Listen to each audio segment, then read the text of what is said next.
कलिका दीदी ने अपनी दुश्मनी निकालने के लिए नाहर पर कत्ल का इल्जाम लगाया। अपने पति को बचाने के लिए इतना बड़ा झूठ क्यों बोल रही हो? पापा, मैं घर आ रही थी तब कुछ गुंडों ने मेरी गाड़ी रोकी और बार बार मुझे ये धमकाने की कोशिश की कि क्षितिज के केस में मैं अपना बयान बदल दूं। अब हम और कुछ नहीं सुनना चाहते।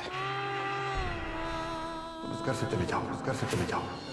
सलोनी अपनी लड़ाई में अकेली नहीं है, मैं उसके साथ हूं और मेरे होते हुए नाहर को कुछ नहीं हो सकता।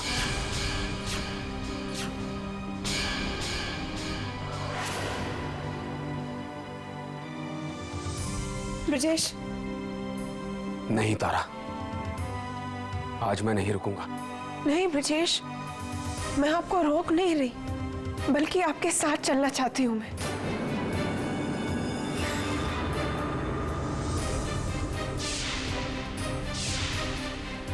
दुनिया की बड़ी सी बड़ी कसम मुझे ये यकीन दिला सकती कि नाहर ने इतना बड़ा अपराध किया है। मेरे देवर के साथ किसी ने बहुत बड़ी साजिश की है।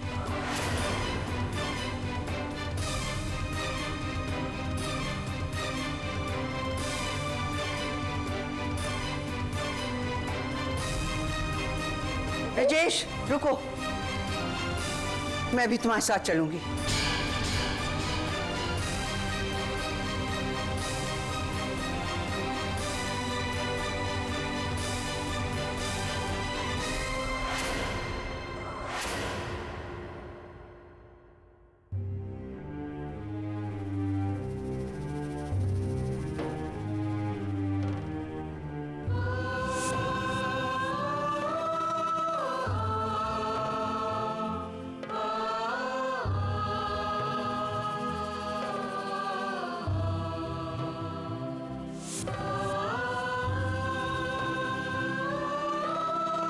तू नहीं सुधरेगा फ्रांसिस। साल में 6 बार तो अंदर आता है। एक बात बताओ मेरे को, अगर हम लोग सुधर गए तो तुम पुलिस वालों का क्या होगा? फ्रांसिस सुधर जा, अभी भी बोल रहा हूँ।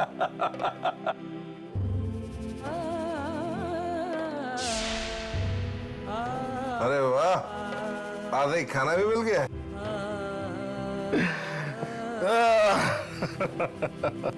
Francis you are lucky. नया नया है क्या? इसके लिए भूख नहीं लगी। टेंशन लेने की जरूरत नहीं है दोस्त, टाइम के साथ साथ सब ठीक हो जाएगा। मेरा नाम फ्रांसिस, तुम्हारा नाम क्या है यार? तुम तो एकदम सीरियस किस्म के इंसान हो। ना खाना खाते हो, ना बात करते हो, ना हाथ मिलाते हो। बस एक बात बोलूं, एकदम लाइफ में मेरे जैसे लेने का, टेंशन फ्री। तुम चुप नहीं बैठ सकते। अगर तुम बोलता है तो अपन चुप हो जाता है, नो प्रॉब्लम। ये लो। सूरज शक्ल से तो काफी पैसे वाली पार्टी लगते हो, पढ़े लिखे भी हो। यही तो किस्मत ने अपना साथ नहीं दिया, बहुत खराब नसीब है अपन का। लाइफ तुम्हारी जो भी हो, लेकिन वाइफ मेरी वाइफ जैसे नहीं होगी, क्योंकि गॉड ने मेरी वाइफ को वन पीस बनाया है। मेरे हर काम में हार्ट बताती है, माई वाइफ, माई जूलिया। अरे यही तो है यहाँ जेल में, जिसको मैं इतना मिस करता हूँ। मैन, मेरी बीवी का फोटो देखोगे तुम? देखोगे? दिखाता हूँ। कमाल की ज़बाई है इसके हाथों में। इसका चेहरा देख के कोई अंदाजा नहीं लगा सकता कि ये ऐसा काम भी कर सकती है। उधर का माल इधर और इधर का माल उधर करने में मेरे से भी ज्यादा एक्सपर्ट है। देखो देखो।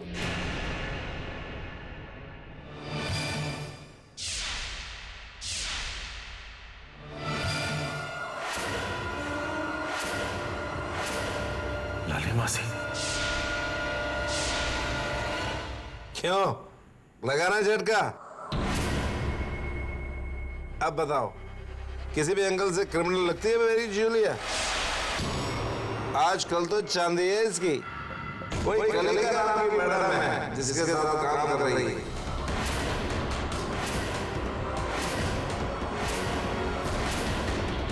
बहुत बड़ा हाथ मारा है इसने।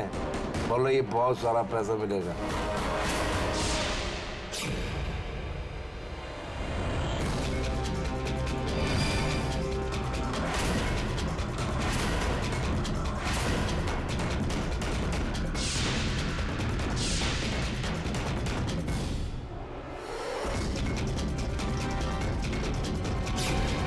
एक एक करके कितने मुखौटे हट रहे हैं कलिका के चेहरे से, जिसे वो अपनी मासी कहकर घर में लाई।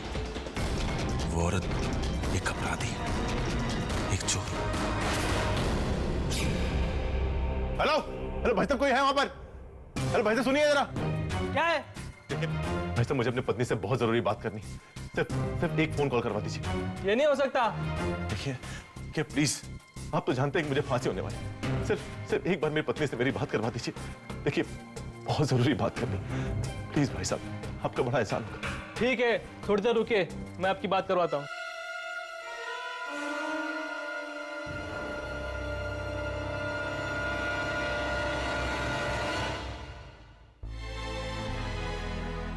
सलोनी, लाली की सच्चाई कागासा को बताना बहुत जरूरी है। तभी वो ये बात मानेंगे कि जो कुछ हुआ वो कलिका का षड्यंत्र था।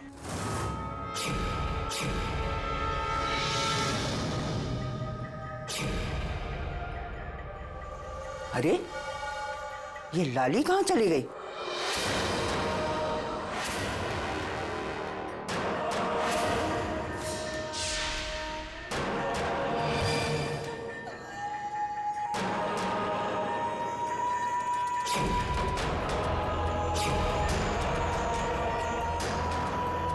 अलमारी तो खाली है। राम सिंह!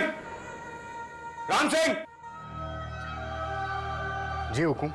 लाली मौसी कहाँ है? हुकुम, वो तो थोड़ी देर पहले ही अपना सारा सामान लेके चली गई।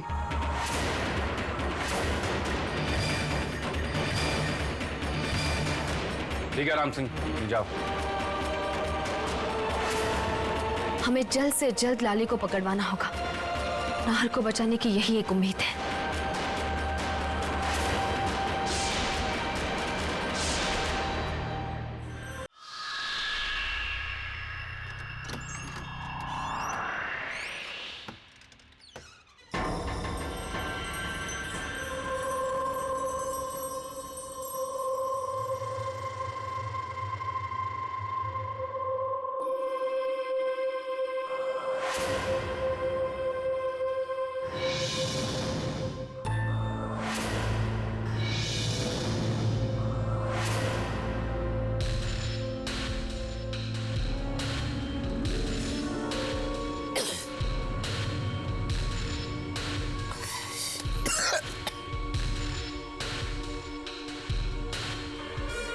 साला कैसे कबाड़ में भेज दिया फ्रांसिस ने।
बेटी, अब ये बोझ और मुझसे सहा नहीं जाता।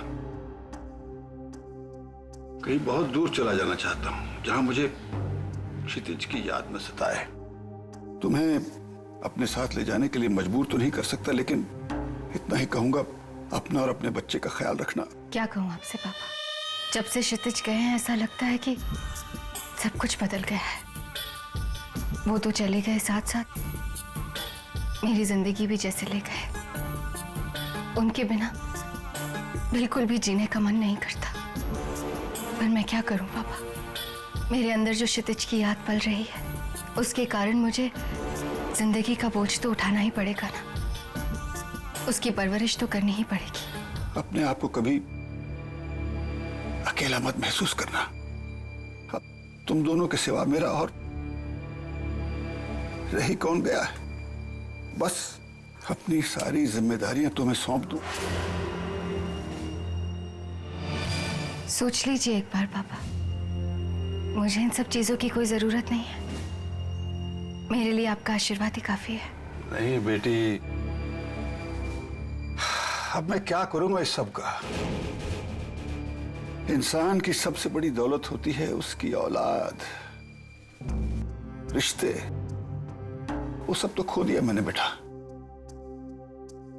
और फिर तुम्हारे साथ तुम्हारा बच्चा भी होगा। तुम्हें खुशियां तो नहीं दे सका, लेकिन आराम से जीने के साधन तो छोड़ सकता हूं तुम्हारे लिए।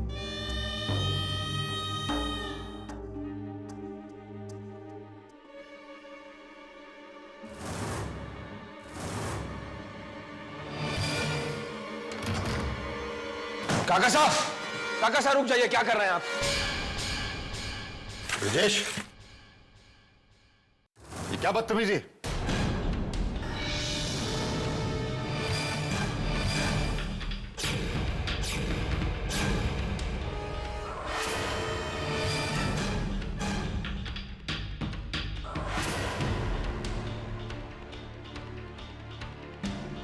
कलिका ने एक बहुत ही घिनौना खेल खेला हम सबके साथ। इसे आप कोई भी पेपर्स देने की भूल ना कीजिए प्लीज। तुम लोगों का प्रॉब्लम क्या है? हर बार कोई ना कोई मेरी बहू पर कीचड़ उछालने आ जाता है कि ये झूठी है, मक्कार है, इस पे भरोसा नहीं करना चाहिए।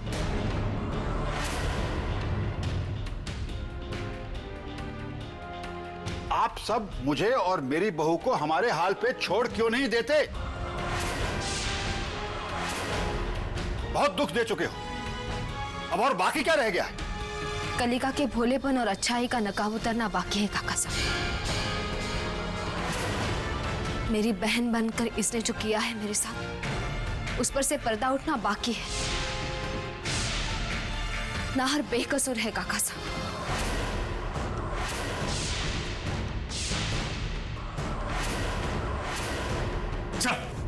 चल। अरे समर, ये क्या बदतमीजी है?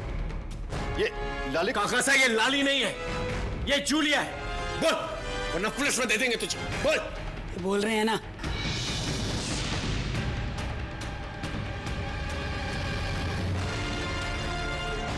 ऐसे क्या घूर के देख रही है तू मेरे को? है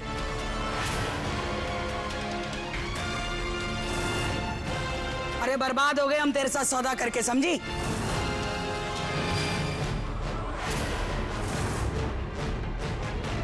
सब ये सच है कि अपन लाली नहीं जूलिया है।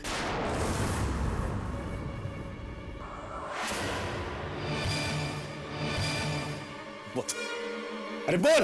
बोलने देना। अपन किसी की मासी वासी नहीं है।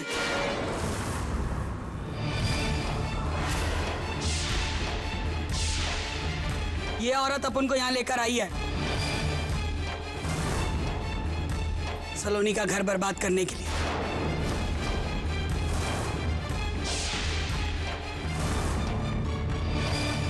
और अब तो अपन को लग रहा है कि हम ही बर्बाद हो गई है। पति जेल में पड़ा है और लगता है अपन का भी नंबर आ गया। कलिका,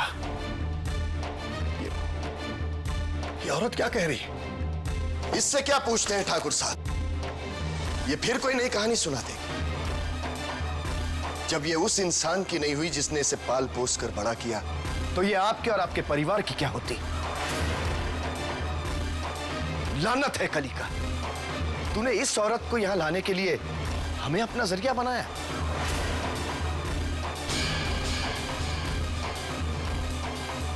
कलिका, क्या ये सच है? मैं पूछता हूं, क्या ये सच है? सच वही है जो आप सबने सुना है।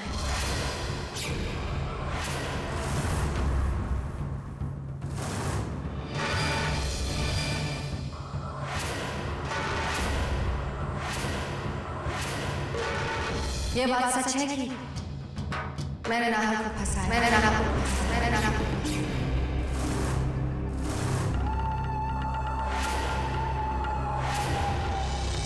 मैं ये बात जानती थी कि क्षितिज का खून नाहर ने नहीं किया। मैंने तब नाहर को फंसा दिया। नाहर को फंसा दिया। नाहर को फंसा दिया। नाहर को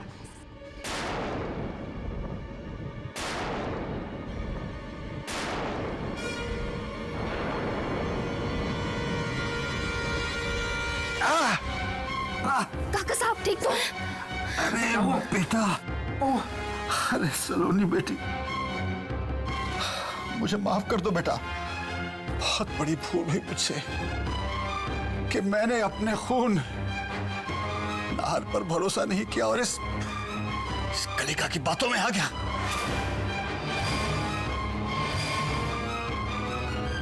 नाहर को सजा मैंने दिलवाई और कितना अभागा हूं कि मैं जानते हुए भी कुछ नहीं कर सकता।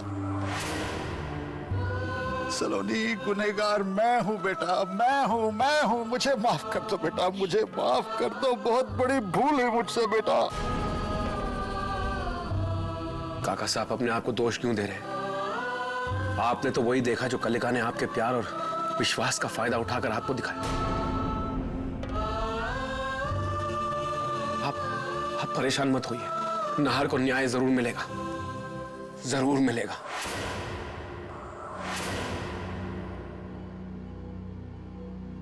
कलिका, अच्छा नाटक किया तुमने। जो तकलीफ और दुख नाहर को उठाना पड़ा है, उसके लिए मैं तुझे कभी माफ नहीं करूंगा। तक मैं यकीन नहीं कर पा रहा कि ये जो कुछ भी हुआ है ये सच है। यकीन तो मुझे भी नहीं हो रहा। जब आप इस बात पर यकीन कर सकते हैं कि नाहर ने क्षितिज का खून किया, जब आप इस बात पर यकीन कर सकते हैं कि सलोनी जैसी सीधी साधी लड़की इतनी घिनौनी हरकत कर सकती है, तो आपको इस बात पे ताज्जुब क्यों हो रहा है?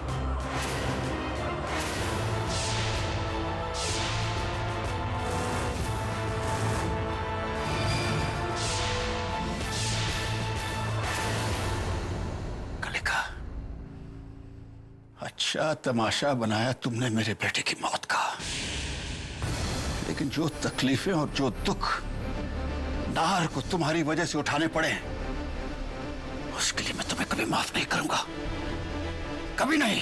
और करना भी मत। कभी कभी बदला लेना ही किसी की जिंदगी की वजह बन जाती है। मैंने भी उन लोगों को माफ नहीं किया जिन्होंने मेरी और मेरी माँ की जिंदगी नर्क बना दी।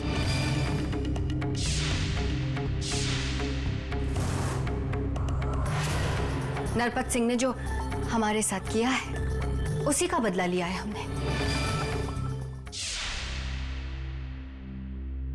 तुमसे जितनी घृणा हो रही है, उतनी ही दया भी आती है तुम पर। अपने इस बदले के पागलपन में तुमने हमारे साथ जो किया सो किया, अपने अंदर का इंसान भी खत्म कर दिया।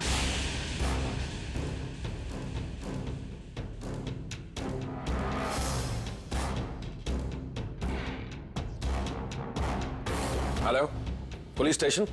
साहब, आपने तो सब सच बता दिया। अब ये पुलिस का लफड़ा का। ये सारी बातें पुलिस में जाकर बोलेगी तो ही तुम्हें माफ किया जाएगा, समझी तुम? जाने दो ना। अरे नहीं, बुला लीजिए पुलिस को। आपको क्या लगता है ये जूलिया के बयान से मेरा कुछ बिगड़ जाएगा? आप लोग मेरा कुछ नहीं बिगाड़ सकते। मेरी मानिए तो ये बात यहीं छोड़ दीजिए, क्योंकि मैं वकील हूं, कुछ भी कर सकती हूँ।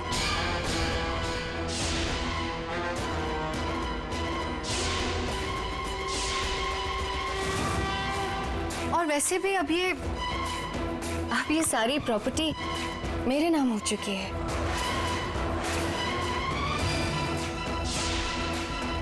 वैसे पैसों का कोई लालच नहीं है मुझे, लेकिन ये तो पापा जी का आशीर्वाद है।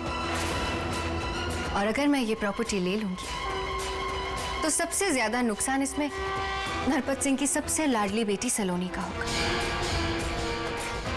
सबसे ज्यादा चोट पहुंचेगी ना तुम्हें, क्योंकि तुम्हें चोट पहुंचेगी तो मुझे सुकून मिलेगा।